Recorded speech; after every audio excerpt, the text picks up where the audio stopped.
una inteligencia ordenadora.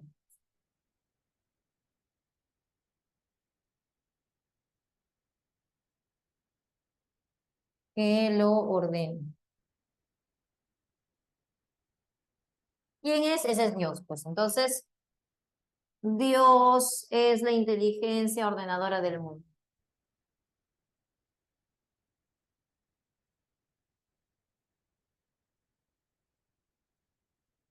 Que organiza el mundo.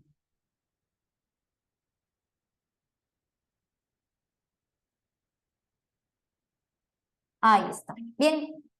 Entonces, chicos, para ya ir acabando, necesito borrar acá. Ya le he tomado foto a esta parte, ¿no?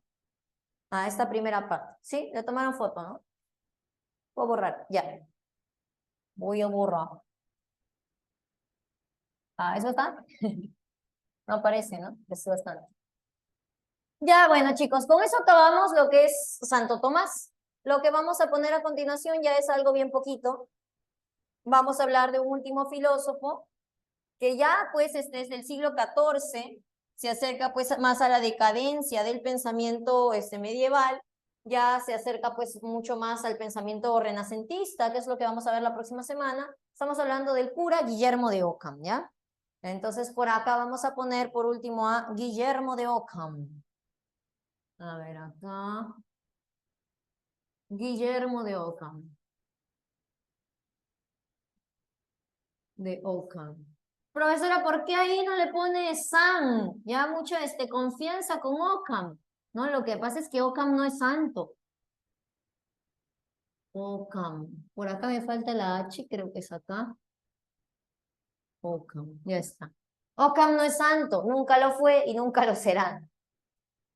Por su posición crítica que tiene pues, contra la iglesia. No contra la iglesia, sino contra la filosofía de Santo Tomás. Y bueno, meterse con Santo Tomás es como meterse con la iglesia, pues. Porque así como la iglesia defiende a Santo Tomás, obviamente, perdón, así como Santo Tomás defiende a la iglesia, pues la iglesia también va a defender a Santo Tomás. Entonces, Guillermo de Ockham es un cura también, porque recuerda que en la época medieval los únicos que estudian son los curas. Es un cura que va a oponerse a las ideas tomistas, ¿no? A la escolástica de Santo Tomás. Entonces, ¿qué dice Guillermo de Ockham? Santo Tomás elabora todo un conjunto de argumentos, ¿no? Enrevesados, a veces con palabras, términos complejos, ¿no? Para demostrar la existencia de Dios. Y además dice que justamente con la razón se puede hacer eso, ¿no? Que con la razón se puede demostrar la existencia de Dios. Para empezar, Ockham dice, no, yo estoy totalmente en desacuerdo con Santo Tomás. Empiezo diciendo que entre la fe y la razón no hay ninguna compatibilidad.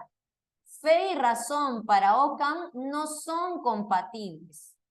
Fe y razón son, en todo caso, incompatibles. Incompatibles. Nada tiene que ver la una con la otra. Son dos caminos, decía Santo Tomás. Es cierto, son dos caminos, pero para Santo Tomás nos llevaban a la misma verdad. Acá dices, no, son dos caminos que nos llevan a distintas verdades, a dos verdades distintas. Entonces, Ockham justamente es de los que te decía hace un momento, ¿no? Bueno, cuando empezamos la clase, Ockham es franciscano, Ockham es averroísta, ¿no? Le gusta la filosofía de Averroes. Y Averroes justamente decía eso, ¿no? Que hay dos verdades, una verdad de fe y una verdad de razón. Hay cosas que creemos por fe, porque bueno, porque queremos creerlas, ¿no? Es una cuestión sentimental y hay cosas que con la razón podemos conocer. Entonces, lo que creemos por fe, básicamente, pues son los principios de la religión, seas musulmán, seas católico, ¿no? Pero lo que crees por fe justamente son esos dogmas, ¿no? Esas verdades de Dios, si quieres. En cambio, por la razón, no vas a llegar a esas verdades de Dios. Por la razón llegas a ¿qué? A conocimientos de este mundo. Con la razón conocemos este mundo, con la razón pues organizamos, ¿no? El mundo sensible, con la razón formamos ciencia. Entonces, eso dice Ockham. Ockham dice, la razón, la fe y la razón son incompatibles. Son dos caminos que nos llevan a dos verdades diferentes, ¿no? Entonces, vamos a ponerlo acá. Son incompatibles, ya que nos llevan a dos verdades distintas. Nos conducen nos conducen a dos verdades distintas. Verdades distintas. Entonces, ¿quién habla de las dos verdades? Ese es Guillermo de Ockham, ¿no? La verdad de fe y la verdad de razón. ¿Por qué me has mandado un bikini? ¿Ah? Medio locos son ustedes hoy. Ya, concéntrate, ¿ah?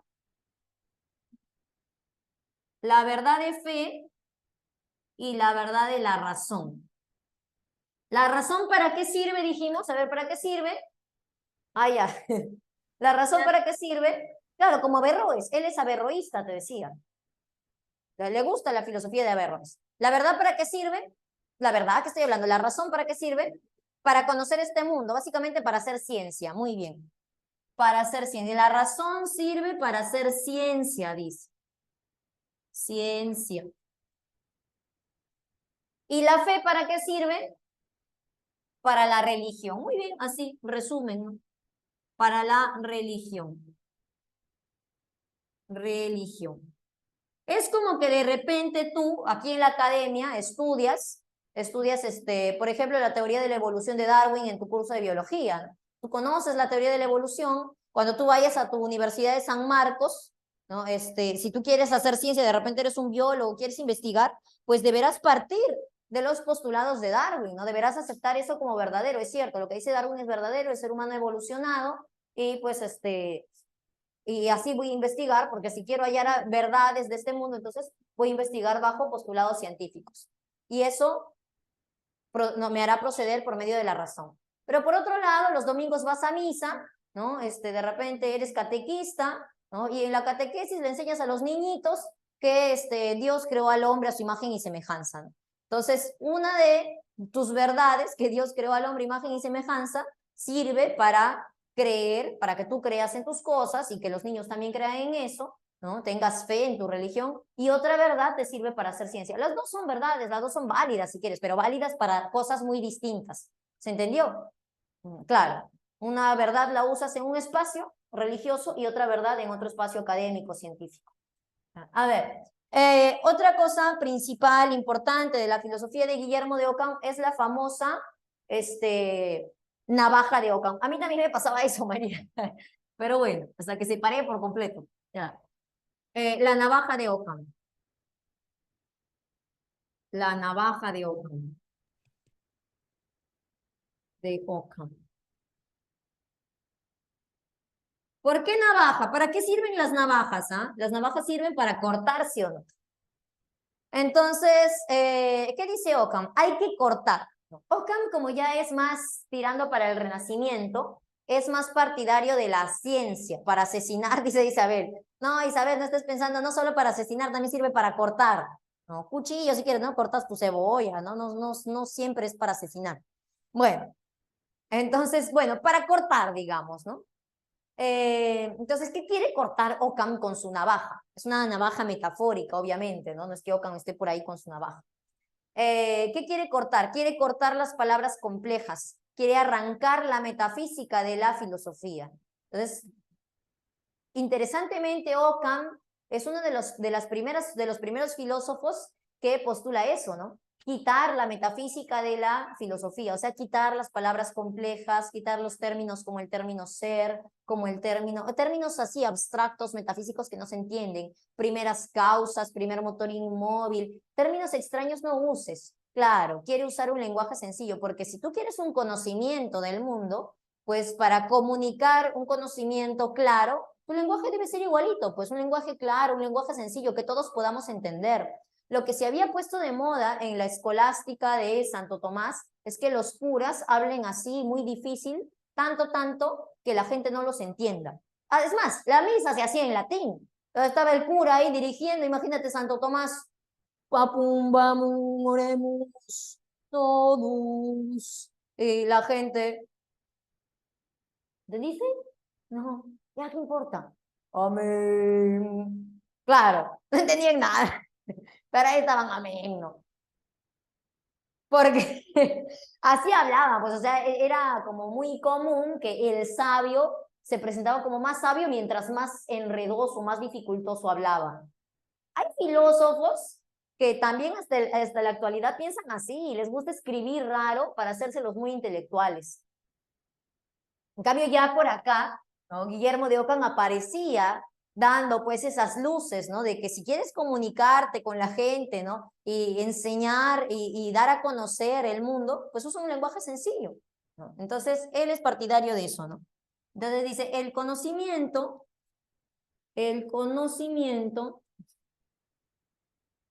debe partir o debe fundamentarse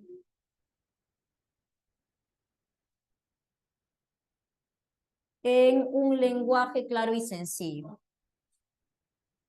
Lenguaje claro y sencillo. Y sencillo. Por ello propone, hay que eliminar, para eso está la navaja, ¿no? Para cortar la metafísica de la filosofía. La metafísica. Ahí está, ¿no? Bien, entonces ese es Guillermo de Ockham. Interesante, ¿no? Interesante su propuesta, ¿no? A ver, chicos, vamos rápidamente con nuestras preguntitas. Lo más importante.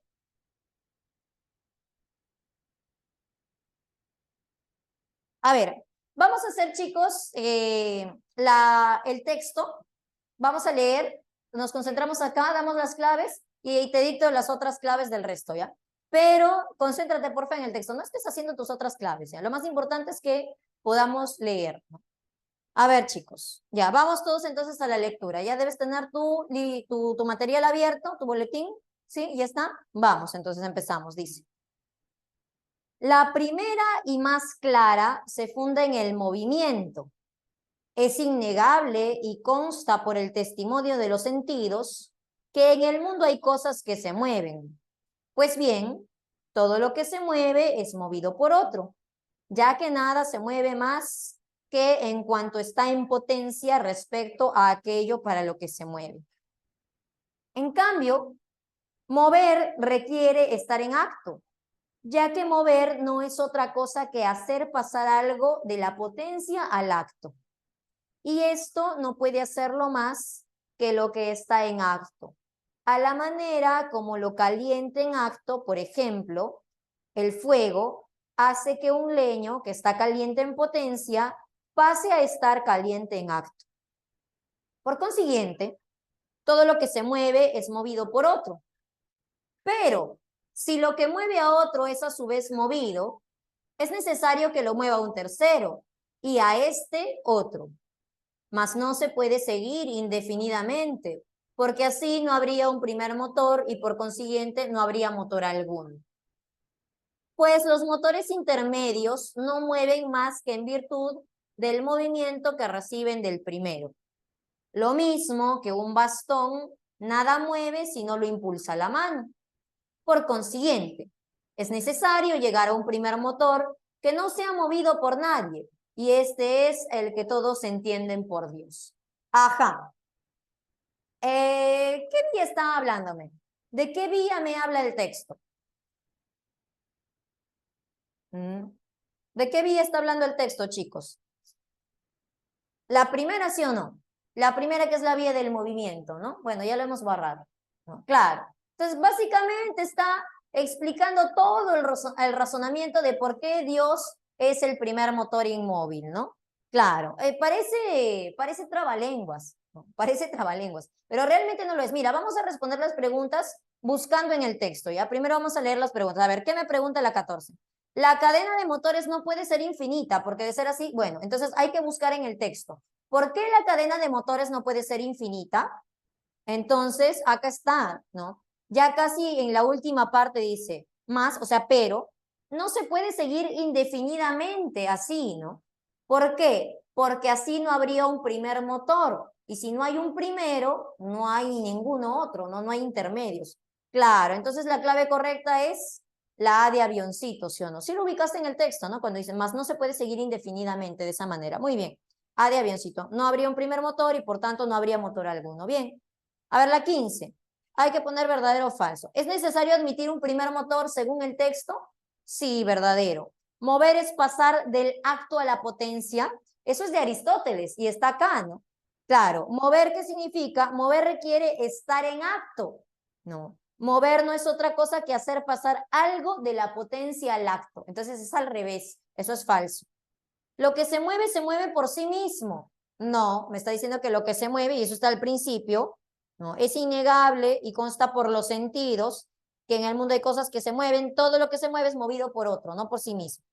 Observamos que hay cosas móviles, eso es algo que observamos, sí, consta por los sentidos, dice el texto. Entonces, clave E de nanito. Listo, chicos, entonces el resto de las claves te las voy a dictar, has leído muy bien.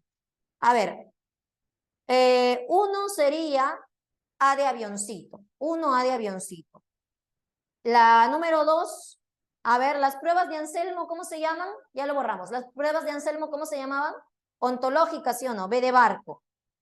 Para Santo Tomás, entre la fe y la razón, ¿qué hay? ¿Ah? Rivalidad, contradicción, igualdad, oposición, compatibilidad. Compatibilidad, ¿sí o no? A de avioncito, la 3. 4 es B de barquito.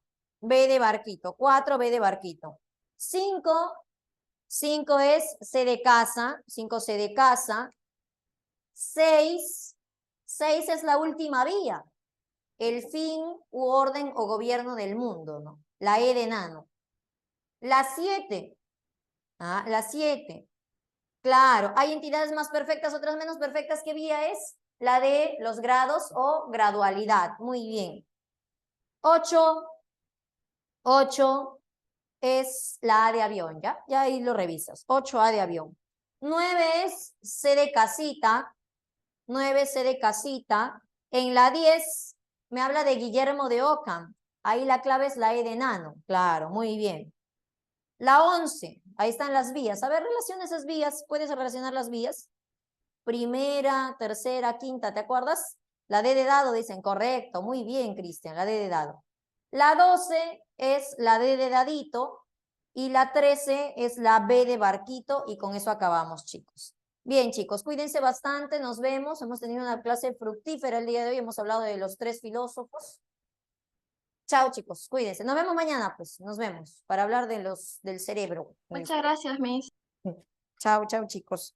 Muchas gracias por la clase, profesor. Listo, gracias a usted.